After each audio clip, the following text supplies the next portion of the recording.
नमस्कार दोस्तों, आपका स्वागत है आपके अपने चैनल स्टडी गट्स में। आज हम शुंग वंश से विगत 20 वर्षों में पूछे गए PYQ को पढ़ेंगे, जिसमें 10 मिनट का रैपिड रिवीजन करेंगे। जिसके कुछ महत्वपूर्ण पॉइंट इस प्रकार हैं। संस्थापक पुष्यमित्र शुंग 185 ईस्वी पूर्व में अंतिम मौर्य सम्राट बृहद्रथ की हत्या करने की स्थापना की। बृहद्रथ की हत्या करने के बाद स्थापना की। राजधानी पाटलिपुत्र एवं विदिशा सांस्कृतिक राजधानी। धर्म वैदिक धर्म का पुनरुत्थान। 2 अश्वमेध यज्ञ जिसके पुरोहित थे पतंजलि। विदेशी संबंध के बारे में पढ़ेंगे। यवन आक्रमण, डेमेट्रियस पराजित हुआ जिसमें। हेलोडोरियस का गरुण स्तंभ में भागभद्र के काल में विदिशा में स्थापित। अंतिम शासक देवभूति। हत्या वासुदेव कर्ण द्वारा की गई। स्तूप निर्माण, वरहुत स्तूप का विस्तार एवं सांची स्तूप की वेदिका का पाषाणीकरण। अब हम प्रश्न स्टार्ट करते हैं। प्रश्न नंबर 1 है हमारा, मौर्य राजवंश के ठीक बाद किस राजवंश ने मगध साम्राज्य पर शासन किया था? ऑप्शन ए सातवाहन वंश, बी शुंग वंश, सी कुषाण वंश, डी कण्व वंश। तो इसका सही उत्तर है शुंग वंश। चलिए नेक्स्ट प्रश्न देखते हैं। पुष्यमित्र शुंग द्वारा 2 अश्वमेध यज्ञ किए जाने के बारे में जानकारी किस अभिलेख से मिलती है? ऑप्शन ए सारनाथ अभिलेख, बी बेसनगर अभिलेख, सी अयोध्या अभिलेख, डी हाथी गुम्फा अभिलेख। तो इसका करेक्ट आंसर है सी अयोध्या अभिलेख। अश्वमेध यज्ञ के बारे में जो जानकारी मिलती है वो अयोध्या अभिलेख, धनदेव का अयोध्या अभिलेख। नेक्स्ट प्रश्न देखते हैं। प्रश्न नंबर 3, प्रसिद्ध व्याकरणाचार्य पतंजलि निम्नलिखित में से किसके समकालीन थे? Option number A Chandragupta Maurya, B Ashok, C Pushyamitra Shunga और डी चंद्रगुप्त प्रथम। करेक्ट आंसर है ऑप्शन सी पुष्यमित्र शुंग। चलिए नेक्स्ट आंसर है, निम्नलिखित में से किस शुंग शासक के दरबार में यवन राजदूत हेलियोडोरस आया था? Option A Pushyamitra Shunga, B Bhagabhadra, C Agnimitra, D Devabhuti. चलिए देखते हैं। करेक्ट आंसर है उत्तर बी भागभद्र। भागभद्र के समय में हेलियोडोरस आया था। नेक्स्ट है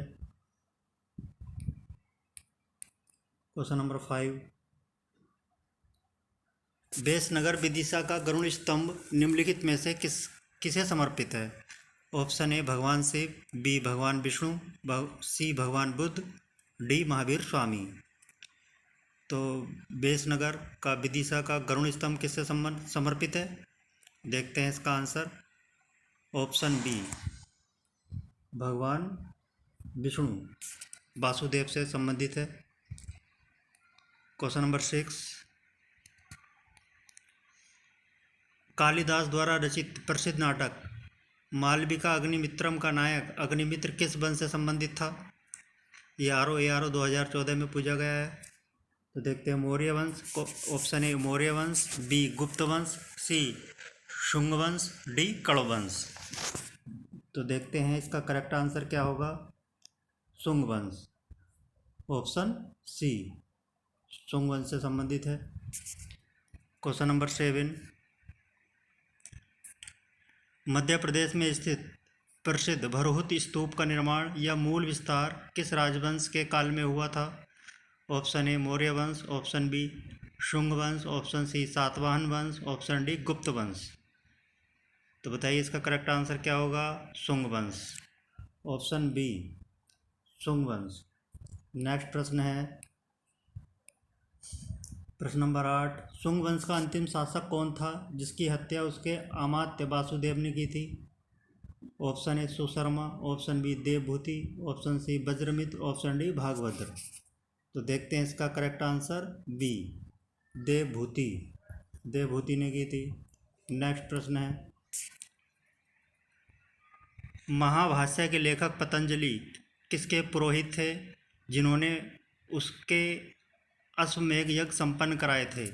option A Chandragupta Maurya, option B Bindusara, option C Pushyamitra Shunga, option D Kharavela. तो इसका करेक्ट आंसर है option C, Pushyamitra Shunga. Next है क्वेश्चन नंबर 10, पुराणों के अनुसार पुष्यमित्र शुंग ने कितने वर्षों तक शासन किया था? ऑप्शन ए 25 वर्ष, बी 36 वर्ष, सी 40 वर्ष, डी 18 वर्ष। तो इसका करेक्ट आंसर है 36 वर्ष, ऑप्शन बी 36 वर्ष। नेक्स्ट है,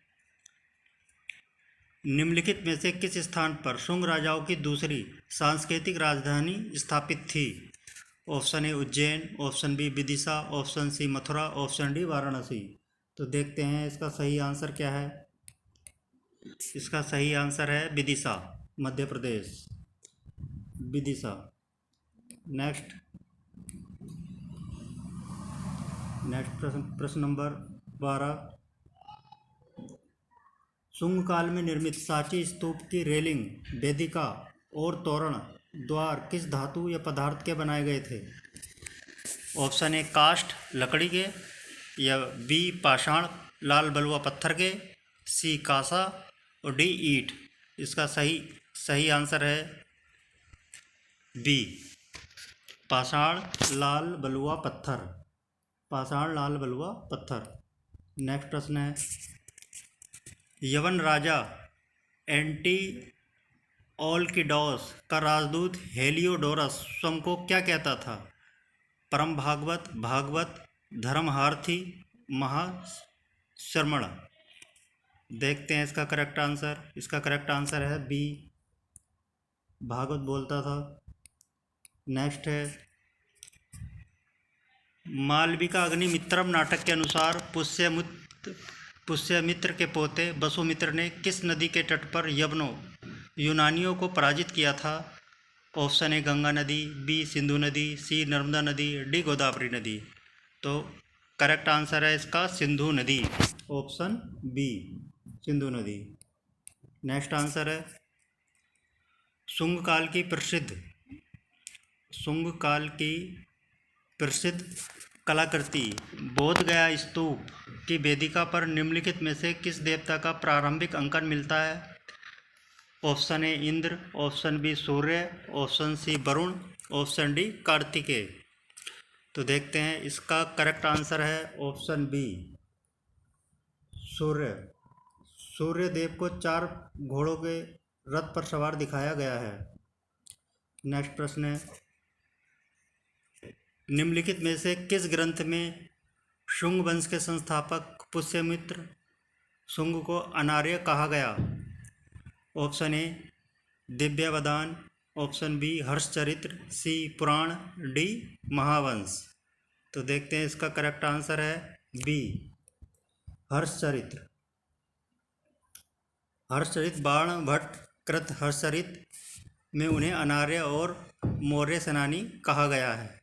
नेक्स्ट प्रश्न 17, बौद्ध ग्रंथ दिव्यावदान में पुष्यमित्र शुंग को किस रूप में चित्रित किया गया है? ए बौद्ध धर्म का महान संरक्षक, बी बौद्ध भिक्षुओं और स्तूपों का संहारक, सी जैन धर्म का अनुयायी, डी विदेशी आक्रांता।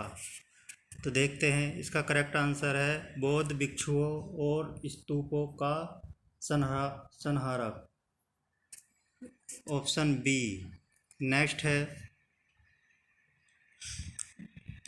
प्राचीन भारत का वह प्रसिद्ध ग्रंथ जिसकी रचना शुंग काल में हुई और उसे मानव धर्मशास्त्र भी कहा जाता है। ऑप्शन ए है याज्ञवल्क्य स्मृति, ऑप्शन बी मनु स्मृति, ऑप्शन सी नारद स्मृति, ऑप्शन डी अर्थशास्त्र। तो इसका करेक्ट आंसर है मनु स्मृति, ऑप्शन बी। नेक्स्ट है, हेलियोडोरस के बेसनगर अभिलेख में निम्नलिखित में से किसका उल्लेख मिलता है? तो ऑप्शन ए केवल संकर्षण, बी संकर्षण तथा वासुदेव, सी केवल वासुदेव, डी सभी पंच वृषणी वीर। तो देखिए इसका आंसर है सी केवल वासुदेव का मिलता है हेलियोडोरस के बेसनगर अभिलेख में। नेक्स्ट प्रश्न है एंड लास्ट, शुंग कला के संदर्भ में मूर्ति कला की भरहुत शैली की सबसे प्रमुख विशेषता क्या है? ऑप्शन ए गांधार शैली का पूर्ण प्रभाव, बी जातक कथाओं का विस्तृत अंकन एवं लोक जीवन का चित्रण, सी केवल नग्न मूर्तियों का निर्माण, डी रोमन वास्तुकला से प्रेरित होना। तो इसका करेक्ट आंसर है जातक कथाओं का विस्तृत अंकन। ऑप्शन बी है जातक कथाओं का विस्तृत अंकन एवं लोक जीवन का चित्रण, लोक जीवन का चित्रण। तो दोस्तों इस तरह हमने शॉर्ट टाइम में 20 MCQ को कवर किया, PYQ जो पूछे गए हैं। अगर आपको वीडियो पसंद आए तो चैनल को लाइक शेयर एंड सब्सक्राइब करिए। Thank you.